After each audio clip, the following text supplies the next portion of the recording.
आज जो chapter start करेंगे वो इन्वायरमेंट एंड वाटर है। इंपॉर्टेंट चीज़ें करेंगे, ठीक है, क्योंकि ये बहुत ज़्यादा लेंथी है और इम्पोर्टेंट भी है और इसमें से एससीक्यू भी आता है। क्लासिफिकेशन को छोड़ दो, सिर्फ ये देख लो कि पोर्टेबल में ड्रिंकिंग पर्पस के लिए यूज़ किया जाता है, जो क्लीन होता है वो कंजम्पशन के लिए, डेली यूज़ के लिए, सैनिटरी सर्विस के लिए, हैंड वॉश करने के लिए, फेस वॉश वगैरह करने के लिए। पोल्यूटेड वाटर जो है ना वो इम्पेयर्ड होता है, क्योंकि उसमें ना तो स्मेल अच्छी होती, ना कलर, ना टेस्ट। और जो कंटेमिनेटेड होता है वो इन्फेक्शन उसमें होता है, जिसकी वजह से आपको डिजीज़ वगैरह हो सकती हैं।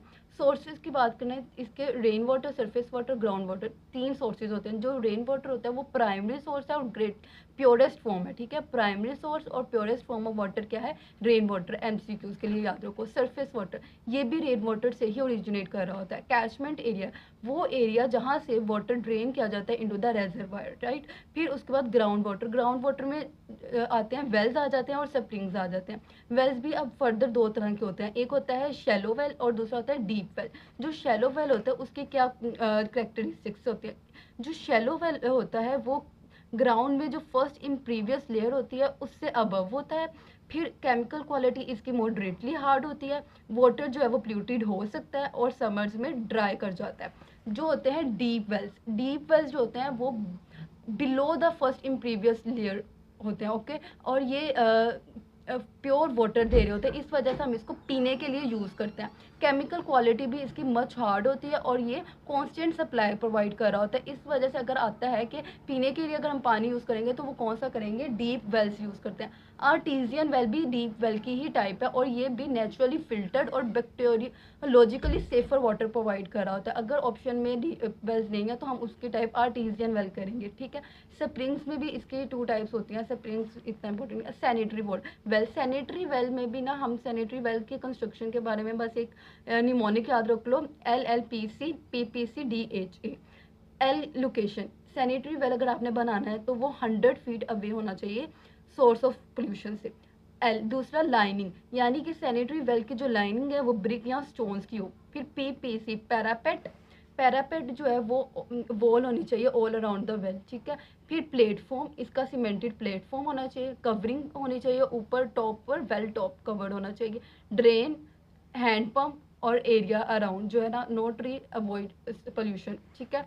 कोन ऑफ फिल्ट्रेशन, इसमें आपको रेडियस के बारे में पता होना चाहिए। जो रेडियस होता है of the cone of filtration is 4 times the depth of the well, और उसके अलावा ये उसके के लिए आ सकता है। एंड देन वाटर पोल्यूशन के इंडिकेटर्स, इंडिकेटर्स पता होनी चाहिए। Total suspended solution, biological oxygen demand, chlorine, phosphate, nitrogen की कंसंट्रेशन और डिजोल्व्ड ऑक्सीजन की एब्सेंस। हैजर्ड्स में ना लेड हैजर्ड के सोर्सेज पता होने चाहिए। ये है लेड हैजर्ड्स। इसमें soft water containing dissolved oxygen, PT water, nitrates and nitrides और नेचुरल डिस्टिल्ड वाटर और मडी रिवर वाटर, ये भी लेड को डिजोल्व कर सकता है, ठीक है। फिर criteria for quality of water, ये 2 टाइम्स 2026 के स्टैंडर्ड्स में पूछा गया है। इसको बहुत इंपॉर्टेंट है। अच्छे से फिजिकल क्वालिटीज़, टर्बिडिटी नहीं होनी चाहिए, कलर से free from colour, free from odour, taste palatable, temperature acceptable, clean होना चाहिए। फिर केमिकल क्वालिटीज़, इसमें पीएच उसकी कितनी हो वो देख लो। क्लोराइड, हार्डनेस, नाइट्रेट्स, नाइट्राइड्स, इनकी कॉन्सेंट्रेशन कितनी हो इसका पता होना चाहिए। फिर डिजोल्व्ड ऑक्सीजन और ऑक्सीजन एब्जॉर्ब्ड वो पता होना चाहिए। माइक्रोबायोलॉजिकल एस्पेक्ट्स, माइक्रोबायोलॉजिकल इंडिकेटर्स क्या क्या हो सकते हैं? इकोलाई, कोलीफॉर्म ग्रुप, ये पता हो। फिर उसके बाद जो है ना फीकल स्टेप्टोकोकाई, और उसके अलावा जो वाटर को पोल्यूटेड करेंगे एंटेरिक पैथोजेंस, विब्रियो कॉलरे आ जाएगा उसमें, साल्मोनेला टाइफे और पैराटाइफे आ जाएगा। रेडियोलॉजिकल स्टैंडर्ड्स हैं वो पता होने चाहिए। एंड देन WHO स्टैंडर्ड्स क्या हैं? WHO स्टैंडर्ड्स जो है ना सेफ वाटर सप्लाई के, वो ये कहते हैं कि अगर थ्रू आउट द ईयर, ठीक है ना, आपने लिया है 100 ml ऑफ वाटर, ठीक है, उसमें जो क्लोरोफॉर्म है ना वो 5% ऑफ द सैंपल से ज़्यादा नहीं होना चाहिए। फिर उसके बाद ई कोलाई जो है ना वो नहीं होना चाहिए वाटर में, ठीक है। And no sample should contain more than 3 coliform organisms. अगर 100 ml वाटर है तो उसमें कोलेफॉर्म के 3 ऑर्गेनिज्म से ज़्यादा ऑर्गेनिजम्स नहीं होने चाहिए। फिर उसके अलावा वो कहते हैं कि ना ये ऑर्गेनिज्म डिटेक्टेबल भी नहीं होने चाहिए, ठीक है, अगर आप जो है वो in 100 ml of any 2 consecutive samples. फिर hardness of water, hardness of water में temporary hardness, permanent hardness. Temporary hardness में से अभी MCQs आया था स्टैंडर्ड्स में कि कैल्शियम और मैग्नीशियम के जो बायकार्बोनेट्स होते हैं वो टेम्परेरी हार्डनेस कराते हैं। परमानेंट हार्डनेस कौन कराता है? Sulphates, chlorides, nitrates. एमसीक्यूज में ये भी आता है कि अगर आपको कैल्शियम कार्बोनेट के लेवल्स बता दिए जाए तो उसके मुताबिक आपने बताना होता है कि क्लासीफाई करना होता है कौन सी जो है वो ये हार्डनेस है। अगले सपोज कहा जाता है कि 300 से ज़्यादा कैल्शियम कार्बोनेट है, ठीक है, तो ये कौन सी होगी, वेरी हार्ड होगा।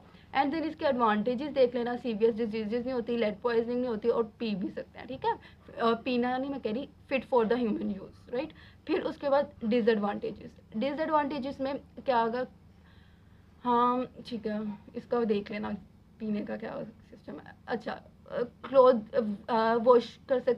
वॉश नहीं कर सकते, अनफिट है, ठीक है, कुकिंग नहीं कर सकते, ठीक है, और फैब्रिक्स वॉश नहीं कर सकते, जीआईडी डिसऑर्डर्स करा सकते हैं। फिर रिमूवल, हार्डनेस को रिमूव भी तो करना है, अब वो कैसे करेंगे। टेम्परेरी हार्डनेस को रिमूव किया जाता है by the boiling, and permanent hardness के भी कुछ तरीके हैं, लेकिन ना अब हम प्योरिफिकेशन करते हैं वाटर की बाय ऑन लार्ज स्केल और ऑन स्मॉल स्केल, ठीक है। ये वैसे खुद में भी बहुत ज़्यादा इसके अगर स्टेप्स देखें जाए ना, ऑन लार्ज स्केल 4 स्टेप्स हैं, स्टोरेज, सेडिमेंटेशन, फिल्ट्रेशन, क्लोरिनेशन। इन दोनों में से भी आता है एमसीक्यू, इसमें से भी एमसीक्यूज आएंगे, ठीक है। स्टोरेज, जो स्टोरेज है उसमें क्या करना है, आपने पानी है, ठीक है, उसको रख देना है। उससे क्या होगा कि जो इम्प्योरिटीज़ हैं वो नीचे बैठ जाएंगी, सेटल डाउन हो जाएंगी, और 90% जो है ना वाटर ऐसे ही ग्रेविटी के थ्रू 24 आवर्स में यानी एक दिन में साफ़ हो जाता है। ये नेचुरल प्योरीफिकेशन होती है।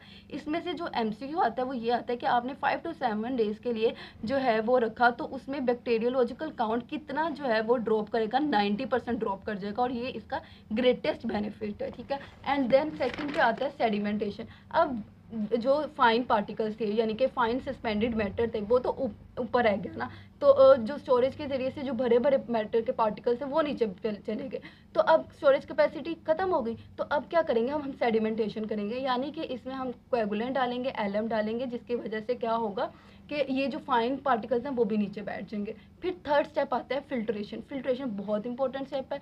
इसमें हम 2 टाइप्स के होते हैं, स्लो सैंड और रैपिड सैंड। इसको अलग अलग से भी ये एससीक्यू आता है, इसको हमने अभी डिटेल से अलग पढ़ेंगे। एंड देन लास्ट स्टेप आता है क्लोरीनेशन का। जो क्लोरीनेशन है वो क्या कहती है कि क्लोरीनेशन एक ऐसा प्रोसेस है जिसमें क्लोरीन को ऐड किया जाता है वाटर में फॉर द प्योरिफिकेशन। और क्लोरीनेशन इफेक्टिव कब होती है, जब पीएच नियर 7 हो। ये भी एक एमसीक्यू आया था। इफेक्ट्स ऑफ द क्लोरीन पूछ लिए जाते हैं कि एक तो जर्मिसीडल इफेक्ट होगा, ये एलजी वगैरह को की ग्रोथ को कंट्रोल करेगा, कोएगुलेशन में हेल्प करेगा, पैथोजेनिक ऑर्गेनिजम्स को किल करेगा। And then principles of the chlorination, ये भी अभी फॉर्मा का एमसीक्यू सेंटर में पूछा गया। अच्छा, वाटर जो है ना वो एक तो क्लियर होना चाहिए और उसके अलावा टर्बिडिटी फ्री होना चाहिए। उसके अलावा हम इसको याद कर लो DBCR से। डी का क्या मतलब है, क्लोरीन डिमांड, बी का ब्रेक पॉइंट, ठीक है, सी का मतलब है सी का क्या मतलब है, it is the contact period, ठीक है, और आर का मतलब है रेजिडुअल क्लोरीन। अच्छा, जो क्लोरीन डिमांड है वो हमें एस्टिमेट करनी चाहिए। फिर उसके बाद बी यानी ब्रेक पॉइंट। ब्रेक पॉइंट वो पॉइंट होता है जहाँ पर जो आपने क्लोरीन डाली जो चाहिए थी ऑर्गेनिजम्स को किल करने के लिए, यानी कि पानी को साफ़ करने के लिए, वो हो गया, और उसके अलावा जो क्लोरीन बच गई वो भी अपीयर होगी, ठीक है।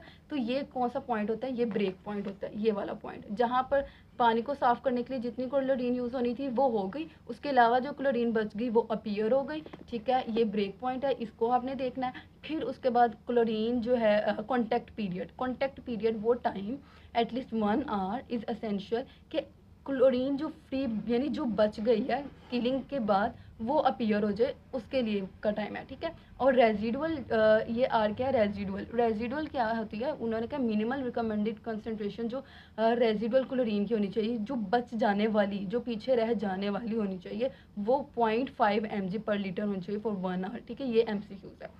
And then some of the chlorine demand और उसके अलावा रेजिडुअल क्लोरीन, ये बस इतना, ये वाला ये आ गया। फिर उसके बाद मेथड्स ऑफ क्लोरीनेशन। एक तो क्लोरीन गैस के जरिए से हम इसको जो है क्लोरीनेशन कर रहे होते हैं, ये क्विक है मेथड, ठीक है, चीपर है। उसके अलावा जो है ना ज़्यादातर यही हम कर रहे होते हैं, राइट। फिर उसको क्लोरामीन्स के जरिए से, परक्लोरोन के जरिए से।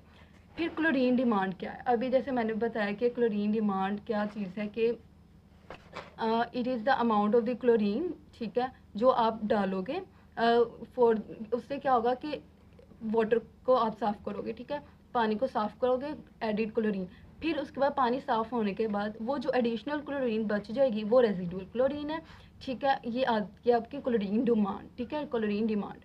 अच्छा, पर ब्रेक पॉइंट जो है ना उसका क्या मतलब है, ये देखो इसमें हमने क्लोरीन डाला, ये वो पॉइंट आ गया जिसमें बहुत ज़्यादा फुल क्लोरामीन्स की फॉर्मेशन होगी, इसने डिस्ट्रॉय करना शुरू कर दिया जो भी, यानी कि पानी को साफ़ करना शुरू कर दिया। ये वो पॉइंट है जब पानी साफ़ हो गया और जो क्लोरीन था आपका वो यूज़ हो गया, और उसके बाद जो बच गया क्लोरीन वो फ्री रेजिडुअल क्लोरीन है। एंड देन सुपर क्लोरीनेशन का मतलब ये है कि जो पोल्यूटेड वाटर है ना, अगर आपने हैविली पोल्यूटेड वाटर को करना है तो उसके लिए सुपर क्लोरीनेशन कर